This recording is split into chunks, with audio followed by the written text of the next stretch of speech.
childish nonsense.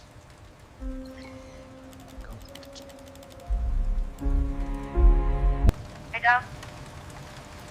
Found a funny one today. A haunted video everyone remembers. Which one? The grainy one? From the early days? You've seen it before. Not the actual video, but the memory of it. It sits somewhere in the back of your mind, like a half-forgotten dream. Vivid enough to feel real, but blurry enough to make you question yourself. A grainy clip, maybe 15 seconds long, uploaded sometime in the early 2000s. The quality is terrible, the audio distorted, and yet thousands of people claim they watched it. They describe it in identical detail. Same setting, same sequence of events, same unsettling feeling it left behind. Here's the problem though. Nobody can find it. Not on YouTube, not on archive forums, not even in the deepest corners of the Wayback Machine. And when you start asking questions about why so many people remember something that apparently never existed, you realize you're not just looking for a lost video anymore. You're looking at something far stranger about how human memory works, how the internet shapes what we believe we've experienced, and how easy it is to convince yourself that a collective hallucination was real. The video in question has been called different things over the years. Some people refer to it as the blank room soup video, others call it the sad man eating soup, and a few insist it had no title at all, just a random string of numbers and letters like the kind YouTube auto-generated back when the platform was still figuring itself out. But regardless of what people call it, the description stays consistent. A man sits alone in a completely empty room with white walls and no furniture.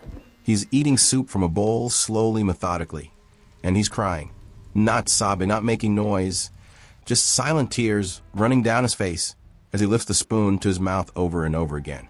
Behind him, barely visible in the corner of the frame, there are two figures. They're wearing full body costumes, crude and unsettling, like oversized mascot suits that don't quite fit right. They don't move. They just stand there watching him eat. The video cuts off abruptly mid-bite, as if whoever recorded it ran out of tape or stopped filming without bothering to end it properly. That's it. 15 seconds. No context, no explanation, no follow-up. And somehow, this became one of the most widely remembered pieces of lost media on the internet. If you've spent any time exploring these kinds of stories, you know how this works. You're not here by accident. You're here because something about the forgotten, the unexplained, the slightly wrong versions of reality has always pulled at you. Maybe it started with a creepypasta you read too late at night, or a glitch in a video game that felt too deliberate to be random, or just that nagging sense that the internet holds secrets nobody talks about anymore. Whatever brought you here, you're not alone in it. This channel exists for people like us, the ones who can't let go of a mystery even when common sense says we should. So if you want to keep diving into these stories, the ones that sit in the margins of digital history and refuse to be explained away, consider subscribing. It's not about algorithms or numbers. It's about staying connected to the parts of the internet that still feel human, still feel strange, and still make you question what you thought you knew. We're a small group here, but we get it. And if that resonates with you, you're already part of this. Now back to the video. The earliest mentions of it appeared around 2007 on forums, like Something Awful, and the paranormal board of a certain image board that most people know by reputation even if they've never visited. Users would bring it up casually, almost in passing, as if everyone had already seen it. Someone would post something like, "Remember that soup video with the costumes?" And others would reply immediately with variations of, "Oh, God, yes, that one messed me up," or "I think about that clip way too often." Nobody questioned whether it was real. It was treated as a shared experience, a piece of internet folklore that didn't need verification because enough people remembered it. And that's where things get interesting. Because when researchers and internet archivists started trying to track down the original file, they hit a wall. No uploads matched the description. No cached pages referenced it. The video, for all intents and purposes, didn't exist. But the memory of it did, and that memory was spreading. By 2010, the story had evolved. People started adding details that weren't in the original descriptions. Some claimed the man was being held captive, and the video was evidence of abuse. Others said the costumes were part of an art project gone wrong, or a leaked clip from a banned psychological experiment. A few insisted they'd seen longer versions, minutes instead of seconds, where the man speaks or the figures move closer. None of these claims could be verified, but they didn't need to be. The video had stopped being about what actually existed and started being about what people believed they'd experienced. It became a cultural object, a story people told to prove they'd been on the internet long enough to remember the weird stuff, the unsettling stuff, the stuff that got deleted before it could go viral. And the more people talked about it, the more real it became, even as evidence of its existence continued to not materialize. Here's where I want to pause for a second and ask you something. Have you ever been absolutely certain you saw something online, only to find out later that nobody else can confirm it existed? Maybe it was a video, a website, an image that stuck with you, and when you went looking for it years later, it was just gone. Not deleted, not scrubbed, but gone in a way that makes you wonder if you imagine the whole thing. If that's ever happened to you, I want you to leave a comment below. You can just say, I've seen something like this before, or share what it was if you remember. Because one of the strangest things about these stories is how isolating they can feel. You start questioning your own memory, wondering if you made it up, if you're misremembering, if maybe you're the only one who saw it. But you're not. There are thousands of people out there who've had the exact same experience, and reading their stories, knowing you're not alone in this. That's what makes these communities matter. So don't hold back. Share it. Someone else needs to hear it too. The turning point came in 2013 when a YouTuber claimed to have found the original video. He uploaded a recreation based on collective descriptions. And within hours, people were insisting it was the real thing. Comments flooded in saying, yes, this is it. This is exactly what I remember. Even though the uploader had explicitly labeled it as a recreation, other users disagreed, saying the details were wrong. The costumes didn't look right. The room was too bright. The man's face was different. Arguments broke out. Some accused the creator of fabricating false memories. Others thanked him for finally giving them closure. And in the middle of all this, a few people started asking the uncomfortable question. What if there never was an original? What if the video everyone remembered was a composite? A Frankenstein's monster built from half a dozen different creepy clips people had seen over the years and unconsciously merged into one coherent false memory. What if the reason nobody could find it was because it had never existed as a single piece of media, only as an idea that took root and spread like a virus through collective consciousness? This isn't as far-fetched as it sounds. There's a psychological phenomenon called the Mandela effect, named after the widespread false memory of Nelson Mandela dying in prison in the 1980s, even though he actually died in 2013. It describes situations where large groups of people remember events differently from how they occurred. And it happens more often than you'd think. The human brain isn't a video recorder. It doesn't store memories as perfect files you can replay on demand. Instead, every time you remember something, your brain reconstructs that memory from fragments, filling in gaps with assumptions, suggestions from others, and details borrowed from similar experiences. So when you hear someone describe a video you think you've seen, your brain might take that description, match it with pieces of other videos you actually did see, and create a false memory that feels completely authentic. You're not lying. You're not confused. Your brain is just doing what brains do, which is make sense of incomplete information by inventing coherence where none exists. But here's what makes the Soup video different from most Mandela effect cases. People didn't just misremember a detail. They remembered an entire narrative, complete with specific visual elements, emotional beats, and a shared sense of dread. And they did this independently, before the story had spread widely enough to contaminate their memories.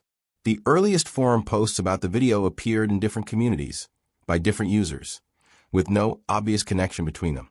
That suggests either they all saw something similar, or they all invented something similar based on the same underlying psychological triggers. And when you look at what those triggers might be, you start to see a pattern. The video hits on primal fears, isolation, being watched, loss of control, the uncanny wrongness of something that looks human but isn't quite right. These are universal anxieties, the kind that show up in nightmares and horror movies because they bypass rational thought and speak directly to the parts of our brain that just want to survive. So maybe what people remember isn't a specific video at all. Maybe it's the feeling of encountering something online that made them deeply uncomfortable. and their brain retroactively constructed a narrative to explain that feeling. There's another angle to this that nobody likes to talk about. The internet in the early 2000s was a very different place. There was no algorithm curating your experience. There were no content guidelines, no automatic takedowns, no moderation teams scanning uploads for disturbing material. You could stumble onto anything, and I mean anything. Shock sites, gore compilations, videos of real violence packaged as entertainment. All of it existed in a lawless gray zone where the only rule was don't click if you can't handle it. A lot of people from that era carry memories of things they wish they hadn't seen, things they can't unsee, things that fundamentally changed how they thought about what the internet was capable of showing them. And sometimes those memories blur together. Maybe the Soup video isn't one specific upload. Maybe it's a dozen different disturbing clips from that time period, all compressed into a single symbol that represents the unease of being young and online when the internet still felt dangerous. In 2015, someone claiming to be the original creator came forward. They posted on a subreddit dedicated to lost media, saying they'd made the video as part of an experimental film project in college and uploaded it briefly before taking it down because it made them uncomfortable. They didn't provide proof, no original file, no behind-the-scenes photos, nothing that could verify their claim.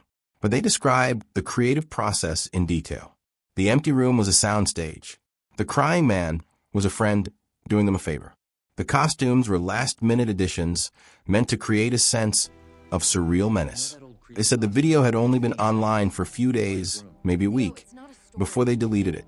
They never expected it to become this thing, this legend people couldn't stop talking about. And they certainly never expected people to remember it more vividly than it had actually existed. The post got some attention. A few people thanked them for coming forward, but most users were skeptical. Without evidence, it was just another unverifiable story added to the pile. So where does that leave us? If the video existed, it's gone now, scrubbed from every archive and backup, leaving only the ghost of itself in collective memory. If it never existed, then thousands of people have constructed identical false memories for reasons we don't fully understand. Either option is unsettling. Either option suggests that the line between what's real and what's remembered is thinner than we like to admit. And maybe that's the real story here. Not whether the video existed, but what it says about us that we need it to have existed. We need these artifacts, these digital relics, these proof points that the internet was once stranger and more dangerous than it is now. We need them because they validate something we felt, something we experienced, even if we can't prove it happened. They give shape to the formless anxiety of growing up online, of being exposed to things we weren't ready for, of realizing that once you see something, you can never unsee it. The last time the Soup video made major waves was in 2019, when a TikTok trend briefly revived interest in it. Gen Z users who'd never heard the story before started researching it, making their own recreations, adding new layers of mythology. Some claimed the video was cursed, that watching it would cause nightmares or bad luck. Others tied it to existing urban legends, saying it was connected to other pieces of lost media, like the supposed suicide footage or the band cartoon that drove kids insane. None of this was based on anything real, but it didn't matter. The story had taken on a life of its own. It had become one of those things the internet just knows, like Slender Man or The Backrooms. A shared fiction that feels more true than most facts because it speaks to something deeper than literal truth. And maybe that's okay. Maybe we don't need to find the video. Maybe the search itself is the point, the act of trying to recover something lost, something that might never have been there to begin with. Because in that search, we find each other. We find the community of people who also remember, who also wonder, who also can't quite let go of the feeling that somewhere out there, buried in a forgotten hard drive or a deleted account, the truth is waiting. And until someone proves otherwise, the video exists in the only place it ever really mattered, in the space between what we know and what we believe. In the quiet moment when you're scrolling late at night and you see something that makes you stop, that makes you feel like you've stumbled onto something you weren't supposed to see. That's where the Soup video lives. That's where all lost media lives, not in files or databases, but in the strange, fragile architecture of human memory, where nothing is ever really lost because we refuse to forget. So the next time someone tells you they remember something that apparently never existed, don't dismiss them. Don't assume they're confused or making it up. Ask them what they saw. Ask them how it made them feel. Because that feeling, that moment of recognition and unease, that's real even if the source isn't. And in a world where everything is archived, cached, and backed up in triplicate, there's something almost beautiful about the things that slip through the cracks. The things that exist only because we insist they do. The internet has given us infinite memory, but it's also taught us that memory itself is unreliable, collective, and sometimes more powerful than truth. The soup video is proof of that. And whether it existed or not, it exists now because we made it real by refusing to let it go.